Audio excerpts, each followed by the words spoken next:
कि अगे यो रंगदारी कैल काम हो। यही से शेखपुरवा जिलवा में नाम हमर बदनाम हो। मार फायरिंग रे।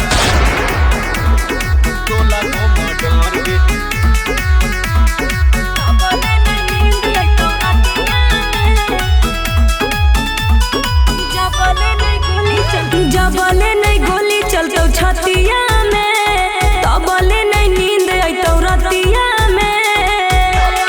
हे रे सुन, अरे जबले नहीं गोली चलतो छतिया में, तबले नहीं नींद आइतो रतिया में।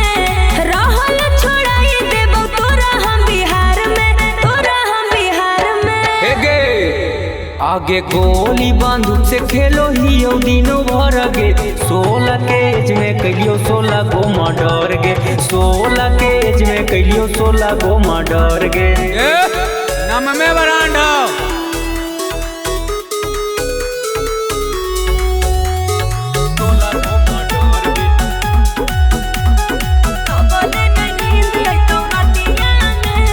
हमरा पर छौड़ा नहीं बने तू तो शेर, तोरा जैसन जैसन हमर अंडर में हूँ ढेर। बोला ले सामान्य से देखनी नहीं छोड़ी हमर कान, नामा में से हीलो हो गई पूरा ब्रह्मांड। सारा गर्मी हम तोरे देबौ झार रे, देबौ हम झार रे। आगे गोली बंदूक से खेलो ही दिनों भर गे।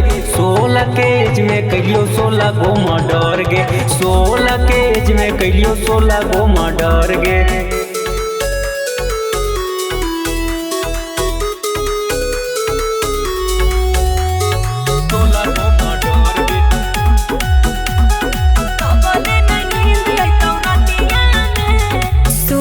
रे छौड़ा तू ज्यादा नहीं फेंक, आवे दे समय यार लेबो तोरा देख। हे गे पतो नहीं चलो हो लाशो के लाश, करो हो मर्डर जब समारट विकास। सकल दे पुनरवा अब नहीं करबो इंतजार रे, करबो इंतजार रे। आगे गोली बंदूक से खेलो ही दिनों भर गे। 16 के एज में कहियो 16 गो मर्डर गे। 16 के एज में कहियो 16 गो मर्डर गे।